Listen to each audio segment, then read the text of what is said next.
What's going on, everybody? Welcome back to Whiteboard Wednesday. Today, we are going to do SDS's job and fix sets and seasons. The new and innovative content model for MLB The Show 23 has certainly had its ups and downs in this game cycle. I would argue more downs than ups, but it's okay. It's the first year of this new model. This is unlike anything SDS has ever done before. This is why I, kdjTV, am here to help. Ladies and gentlemen of the internet, Whiteboard Wednesday is the MLB The Show series that features absolutely zero gameplay.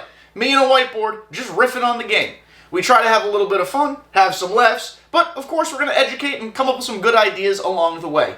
Hopefully today is just that. Sets and seasons is one of the most polarizing things MLB The Show has ever done.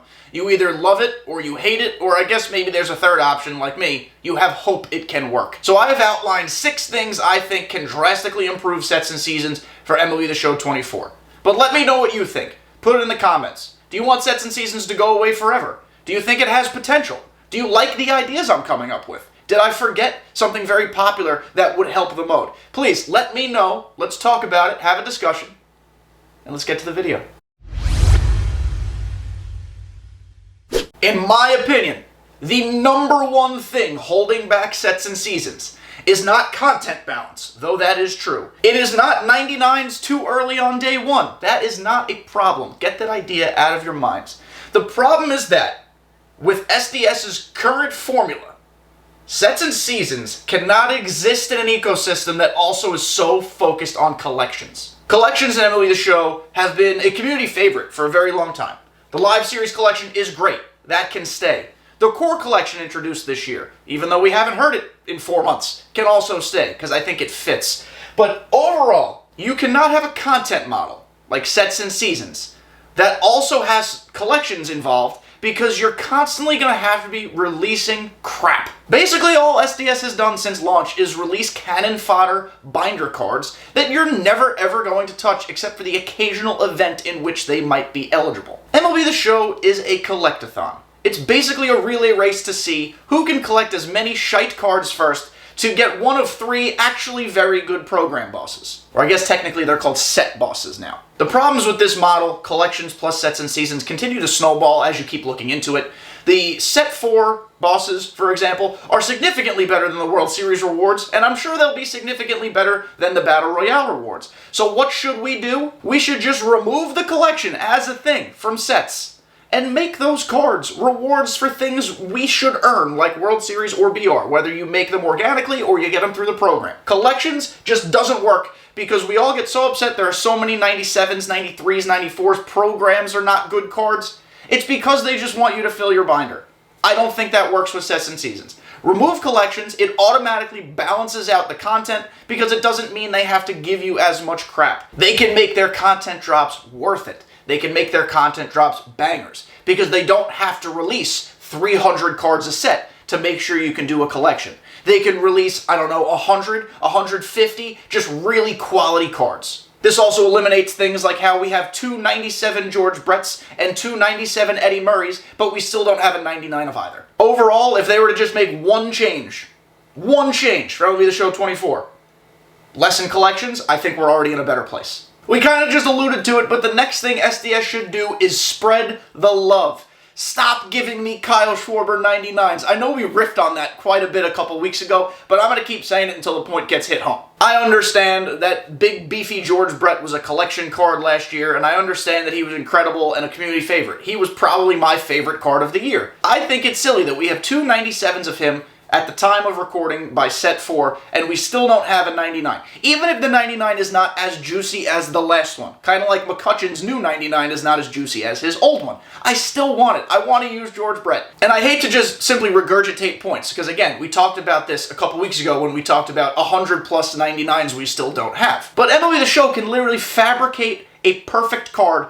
for any player. G-Man Choi, Miguel Sano, that card came out right after we recorded that video. I had no idea Miguel Sano was even on the table. Let's get goofy with it. Let's give players 99s that will diversify the game and make people have options. Because right now, there's just no love spread around. Everybody's using the same stuff. I truthfully have very little to say on the wild card front. I think the wild card was a good idea because in sets and seasons, you will have cards that cycle out in a new set or season. So this is a good idea. Save your favorite card. Sets and seasons, by the way, have to exist in a 2-set model. Because if you only allow your player base to use the current season, what happens if a player comes out the last week of that season? You'll never be able to use them after it's over. You'll only have 5 days worth of time to use the card. So you do have to have it with 2 sets or seasons back to back. But either way, the wild card to save those cards that are even older than that is a great idea. I love it so much. I do think it would make sense to add a second one.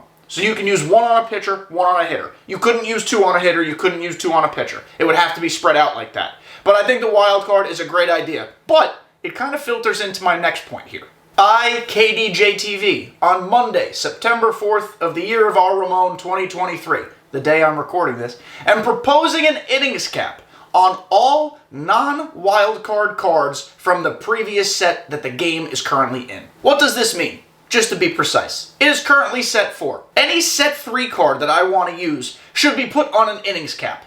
I don't know what that number is. For the sake of argument, let's just say 150 innings. Might be more, might be less, probably more. We're just using 150 as an example.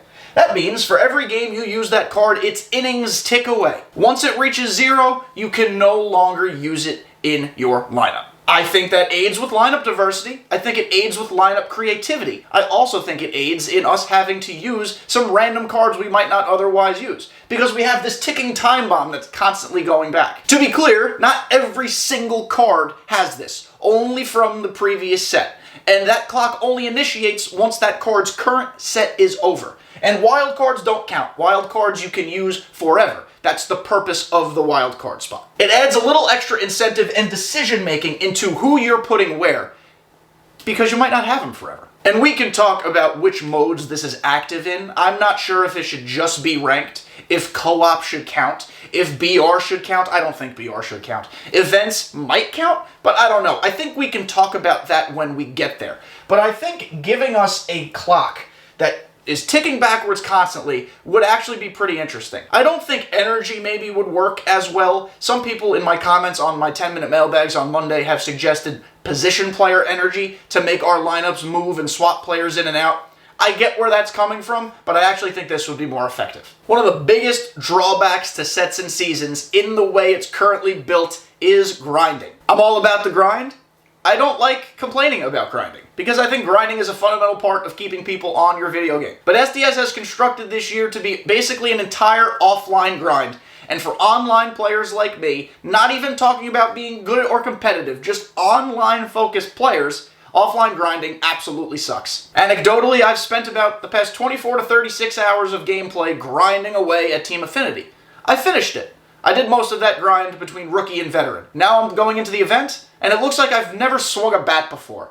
Because it just throws off your timing, it throws off your pacing, it throws everything off. I don't want to eliminate the offline grind. Let's make that abundantly clear. Probably for the second time this week, because you might have heard me talk about that previously in a video. But I do want to add online grind options that make sense, that are viable. I don't want to take a thing away from the offline community. Not a thing. I want them to have more.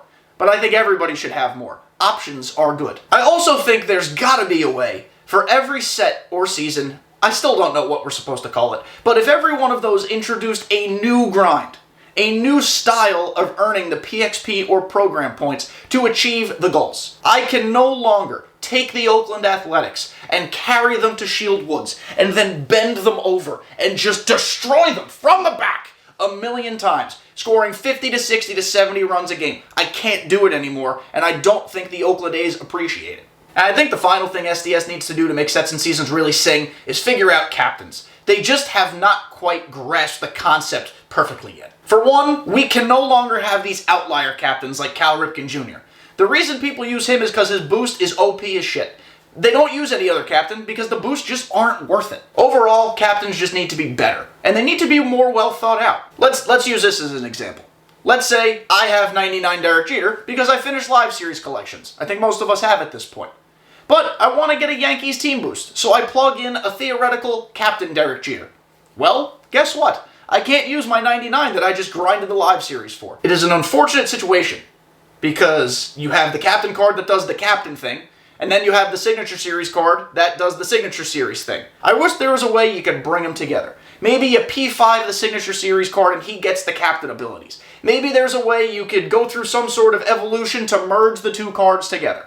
I don't know. I just feel like we need to have more captain abilities on more types of cards that are not strictly the captain series. Does that make sense? Ladies and gentlemen, that'll do it for this week's Whiteboard Wednesday. Please, in the comments, very important, especially this week, let me know, how can we make sets and seasons better? I know there's a way. I know there's multiple ways. There might be dozens of ways. So let me hear your thoughts. And if you don't like sets and seasons, what do you propose SDS does? Do you want to go back to how content was in the past? Do you think there's maybe even another new model we've not talked about? I just don't see them approaching sets and seasons on a one-year basis. You don't introduce something like that and then shit can it after a season. So I do think we're going to have this for at least a couple more years. While we're here, let's make it as good as possible. Thank you guys for making it to the end.